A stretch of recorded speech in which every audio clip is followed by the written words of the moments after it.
Everyone, কেমন আছে সবাই? আশা করি সবাই খুব ভালো আছে। তোমাদের সবাই কেন ওয়েলকাম আমার নতুন মিনি একটা ব্লগে। আজকে কোথায় কোথায় যাচ্ছি এবং কেন যাচ্ছি আর কিছু কথা আজকে তোমাদের সাথে শেয়ার করবো। কিভাবে আমাদের প্যান্থার আমাদের কাছে এলো, এভরিথিং। চলো ভিডিওটা স্কিপ না করে কন্টিনিউ সামনের দিকে দেখতে থাকো। আজকে রান্না কি কি করেছি সেসব দেখিয়ে ভিডিওটা স্টার্ট করি। চলো। মা আজকে সর্ষে দিয়ে কাতলা মাছের ভর্তা করেছে, শালপাতায় মোড়া, ভীষণ টেস্টি লাগে। এইখানে ফার্স্ট টাইম বানানো হচ্ছে, বাকি দেশে তো খাওয়া হয়। আমার হাজবেন্ড দেশ থেকে শালপাতা এনে দিয়েই করা হয়েছে, নর্মালি তো শালপাতা পাওয়া যায় না এখানে। আর আমি করেছি হচ্ছে বাঁধাকপি আলুর তরকারি, আর কালকে শিম আলু ভাজা রয়েছে, আর দেখো ডাল। আর ভেবেছিলাম পেঁয়াজ পোস্ত করব, কিন্তু পেঁয়াজ আলু দুটো একসাথে মিশিয়ে পোস্ত করেছি। রয়েছে শাক ভাজা। সমস্ত কিছু পাতে নিয়ে বসে পড়েছি খেতে। আর খেতে যাব একটা জায়গাতে, কোথায় যাব কেন যাব সেটা তোমাদের সামনের দিকে বলছি। রেডি হয়ে গেছে, এখন আমরা বেরোবো। তোমাদের চলো দেখায় একটা জিনিস, তোমাদের জন্য একটা সারপ্রাইজ। এই দেখো পিছনে আমাদের প্যান্থার, আর তার সাথে প্যান্থার ড্রাইভার দাঁড়িয়ে আছে আমাদের, দেখতেই পাচ্ছ। আর গাড়ির নামকরণটা আমার হাজবেন্ডই করেছে। অনেকের শখ থাকে 4 হুইলার, আমার হাজবেন্ডের বেশি শখ 2 হুইলারের। আমরা যাচ্ছি আজ গাড়ির শোরুম থেকে কল করে যেতে বলেছিল, কাগজপত্রে কিছু কাজ বাকি আছে। আর তার সাথে যাব আজকে আমরা রঙের গোডাউনে কালার দেখতে। জানোই আমার বাড়িতে রং শুরু হয়ে গেছে, তো এই উইকের মধ্যে রং স্টার্ট হয়ে যাবে। তার জন্য যে কালারগুলোর দাম জিজ্ঞেস করে আসবো বিভিন্ন জায়গা থেকে। প্যান্থার আমাদের বাড়িতে এসেছে 25 জানুয়ারি। এটা আমার হাজবেন্ডের ছোটবেলা থেকে একটা বড় স্বপ্ন ছিল বলতে পারো, যেটা নিজের ইচ্ছেতে পূরণ করেছে। তাহলে হলে হয়তো অনেক আগেই স্বপ্নটা পূরণ হতো, প্লাস অনেক বিপদ, মানে যেহেতু আমার হাজবেন্ডের অ্যাকচুয়ালি অনেক বছর আগে ট্রেন অ্যাক্সিডেন্ট হয়েছিল। সেই গল্পটা তোমাদের আলাদা করে আমার হাজবেন্ডের সাথে একদিন শেয়ার করব, আজকে ছোট্ট করে বলি। ছাড়াও বাইকে দুবার অ্যাক্সিডেন্ট হয়েছে, যদিও বা নিজে ড্রাইভ করে নেয়, আমার হাজবেন্ডের ফ্রেন্ডরা ড্রাইভ করছিল। তো যতবার হয়েছে তো এরকমই হয়েছে, নিজে চালিয়ে অ্যাক্সিডেন্ট হয়েছে এরকম কখনো হয়নি। দুবারই ফ্রেন্ডরা চালিয়েছে আর অ্যাক্সিডেন্ট হয়েছে। ট্রেন অ্যাক্সিডেন্টটা অনেক বড় একটা দুর্ঘটনা ছিল, সেখান থেকে ফিরে এসেছে মানুষটা, সেটা সবার কাছে অনেক ছিল। তখন তো আমি ছিলাম না, আমার শাশুড়ি মা ছিল। আমার মনে সেই থেকে ভীষণ আতঙ্ক ছিল গাড়ি ঘোড়া নিয়ে। এইসব জিনিস জানার পর আমার মনেও ছিল, ক্লাস 10-এর আগে থেকে আমার হাজবেন্ডের স্বপ্ন ছিল বাইকের। তো তখন বলেছিল আমার শাশুড়ি মা একটাই কথা, যে যেদিন নিজে করবি, নিজে কিনতে পারবি, সেদিনকে কিনবি। আমি কোনোদিনও কিনে দিতে পারবো না। কারণ কি, আমার শাশুড়ি মার মনে আগাগোড়া থেকে এটাই ছিল, যে ওই অ্যাক্সিডেন্টের পর থেকে আর কি, যে আমি নিজে তো কোনোদিন দেবোই না, আর ওকেও কিনতে দেবো না। ঠিক আছে, এই চিন্তা ভাবনাটা ছিল। সেই থেকে আমার হাজবেন্ডের মনে এটাই ছিল যে হ্যাঁ, যেদিন আমি নিজে করতে পারবো সেদিন আমি কিনবো। তাহলে হয়তো মা আমাকে এতটা মানা করতে পারবে না। এখন মানা করেনি, বা নিজে ইনকাম করছে, মানে নিজের মতো সব কিছু করতে পারবে, সেটা কোনো ব্যাপার না। কিন্তু এখনও মায়ের মনে দ্বিধাবোধ আছে। ইনফ্যাক্ট আমার বাবা মার মনেও দ্বিধাবোধ আছে, কারণ কি আমার বিয়ের পরে আমার হাজব্যান্ডের একবার অ্যাক্সিডেন্ট হয়েছিল, তো সেটার কারণে তো আমারও আছে। তো এখন প্রয়োজনের জন্য কিছু করার নেই, মানে গাড়িটা দেখো ভীষণ প্রয়োজনীয় একটা জিনিস, এখন স্পেশালি আমাদের ভীষণ মানে দরকার পড়ছে। তো দেখো কতদিন মনে এরকম হয়নি, সবাই চলবো। দেখো যেটা হওয়ার সেটা হবেই, সেটা তো আমরা সবাই মিলে আটকাতে পারবো না। তো নিজে সাবধানতাটা অবলম্বন করে চালানোটাই বুদ্ধিমানের কাজ। তো সব কিছু থেকে কোনো কিছুকে আটকে সেখান থেকে বাঁচা যায় না, এটা হচ্ছে কথা।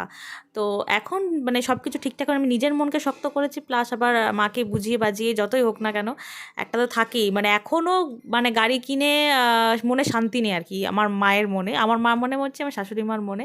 ঠিক আছে, তো আমার মা বোন সবাই তো এভরিটাইম বলে থাকেন ঠিক সাবধানে সাবধানে, অল টাইম সাবধানে। সবাই সাবধান তো সবসময় করে। আর আমার বাপি স্পেশালি 2 হুইলার একদম পছন্দ করে না, মানে টোটাল এগেনস্টে আর কি। সেই কারণে আমাদের বাড়িতেও এখনো পর্যন্ত কোনো 2 হুইলার নেই। 4 হুইলার ছাড়া বাপি কোনো কিছুতে সেফটি বলে মনে করে না। এতদিন ইচ্ছে থাকলেও মানুষটার সবার বাধার জন্য, আমার বাধার জন্য নিতে পারেনি। এখন যে সেটা করতে পেরেছে না, ওর যে কি ফিলিংস, কি মজা, বা মানে কি বলবো, মানে ওই যে পাশ থেকে বসে কিছু বলবে তুমি কিছু, মানে আমি বলছি ভয়েস ওভার দিচ্ছি, তো আর পাশ থেকে বসে হাসছি। মানে একটা হয় না, তুমি যদি নিজের সবাই ফিল করতে পারবে এটা, যে নিজের স্বপ্ন তুমি যদি নিজে পূরণ করো, সেটার খুশি কতটা। এত বছর ধরেও আমি মানা করে গেছি, যে পার্সোনালি বলতাম যে যাই হোক না কেন দরকার পড়লে 4 হুইলার নেবো, কিন্তু 2 হুইলার কোনোদিন নেবো না। তো তখন বলতো যে না, মানে যেটা ঘটায় সেটা তো 4 হুইলারেও ঘটতে পারে না।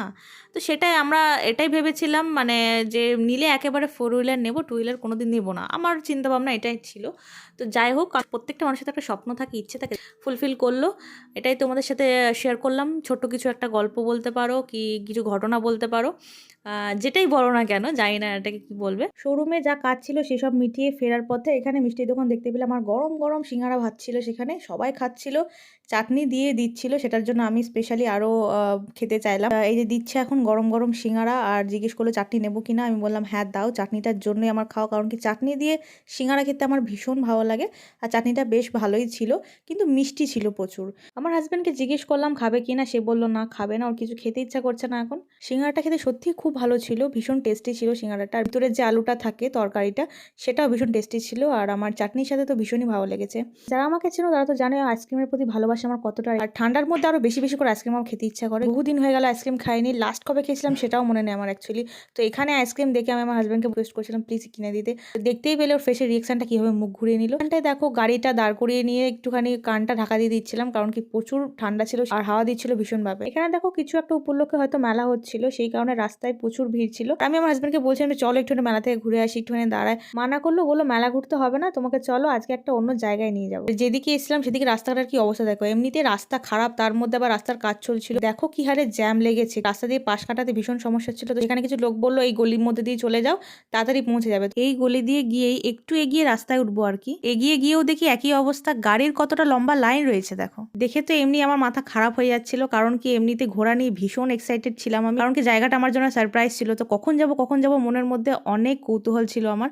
তো সেটার কারণে দেখো এই গাড়িতে বসে বসে হাঁপ ছাড়ছিলাম আমি। এই যে এতক্ষণে দেখা পাওয়া গেছে, এই জিনিসটার জন্য এত জ্যাম। এমনিতেই রাস্তাটা সরু, তার মধ্যে আবার এক সাইডে কাজ চলছে, এক সাইড দিয়ে গাড়ি যাওয়া আসা করছে। ফাইনালি আমরা বেরিয়ে এসেছি, আর এখন চলো যাওয়া যাক আমাদের ডেস্টিনেশনে।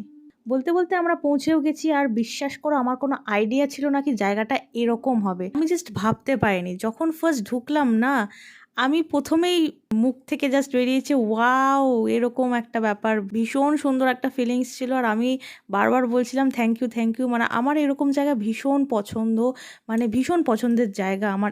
যেখানে প্রকৃতি থাকবে, যেখানে গঙ্গা থাকবে, যেখানে একটা মানে ভিউটা অন্যরকম হবে। আমার খুব সুন্দর একটা পুকুর পাড়ে গিয়ে বসেও যদি আমার উল্টো দিকের দৃশ্যটা অসাধারণ থাকে কিংবা জায়গাটা সুন্দর থাকে না, আমার সেখানে গিয়ে বসেও শান্তি। জায়গাটা তোমরাও দেখো, আশা করি তোমাদের সবার ভালো লাগবে। বাউরিয়ার চাঁদমারি ঘাটের কাছে এই জায়গাটা পরে চন্দননগর স্ট্যান্ড তো ভীষণ পপুলার জায়গাটা, আমার ভীষণ পছন্দের একটা জায়গা।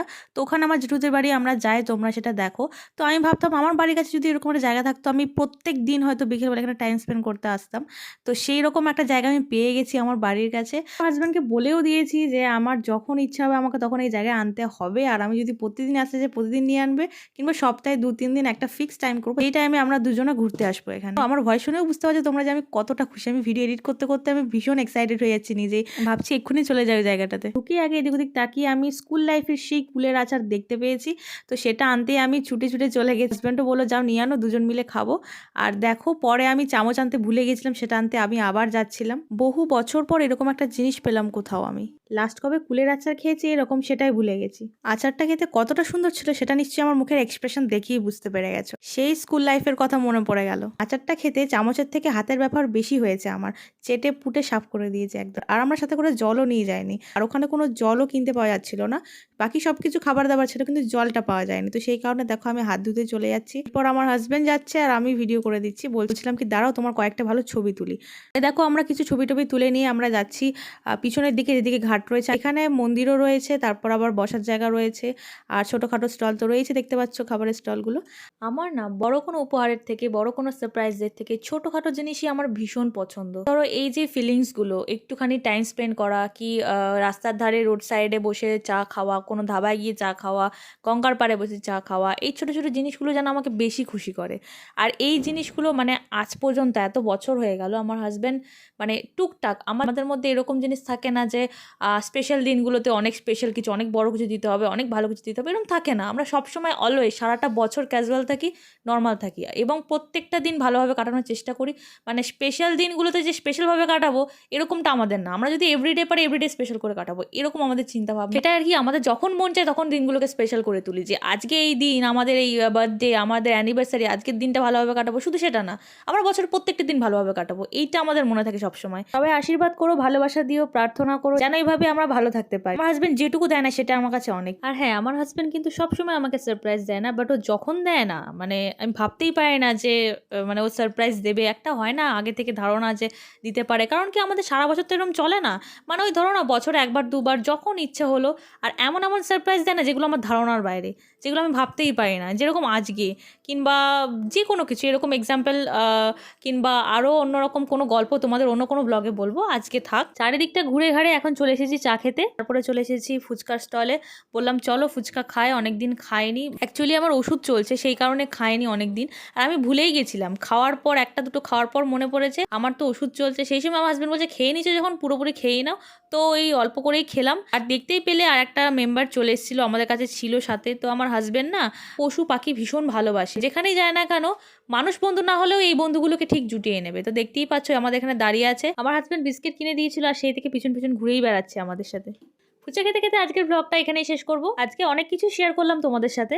ভিডিওটা ভালো লাগলে লাইক কমেন্ট শেয়ার করে দিও, আর ভিডিওটা না ভালো লাগলে লাইক কমেন্ট শেয়ার অবশ্যই করে দিও। আর আমি এখানে বাড়ি যাওয়ার আগে শেষ চেষ্টাটুকু করছিলাম, ভাবো না যেন আইসক্রিম দেখে নিজেকে কন্ট্রোল না করতে পারি। বারবার আমার হাজবেন্ডকে রিকোয়েস্ট করছিলাম চলো চলো কিনে দাও বলে। যাই হোক, আমার দুঃখের ঘটনা এখানেই শেষ। সবাই খুব ভালো থাকবে, সুস্থ থাকবে, দেখা হচ্ছে নেক্সট ভিডিওতে।